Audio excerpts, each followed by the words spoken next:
Des milliers de Libyens mourront en cas d'intervention de l'Amérique ou de l'OTAN. Mouammar Kadhafi met en garde contre une intervention militaire étrangère en Libye et accuse Al-Qaïda d'être responsable de l'insurrection.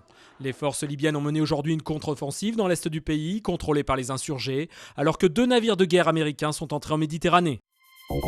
Sous pression, Didier Lombard jette l'éponge et quitte France Télécom. Sa simple présence dans l'organigramme du groupe était insupportable à de nombreux salariés. Débarqué de son poste de PDG pour sa gestion de la série de suicides qui a frappé l'entreprise, il avait été nommé conseiller spécial de son successeur, Stéphane Richard. L'ex-franchisé d'un restaurant Quick d'Avignon mis en examen pour homicide involontaire. Un adolescent avait dîné le 21 janvier dans le fast-food avant de décéder. Les expertises ont mis en évidence la présence de staphylocoque doré dans le liquide gastrique du jeune homme. Quick évoque un dysfonctionnement local et annonce un renforcement des mesures sanitaires. La crise est passée. Au salon automobile de Genève, les constructeurs ont le sourire.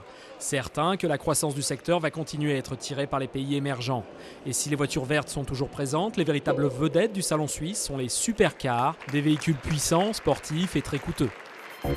Un accident de voiture et la vie de ce médecin bascule. Après 4 jours dans le coma, Martin Harris se réveille et découvre qu'un autre homme a pris sa place. Dans Sans identité, thriller adapté d'un roman de Didier Van Covelart, Liam Neeson partage l'affiche avec Diane Kruger. Suspense garanti.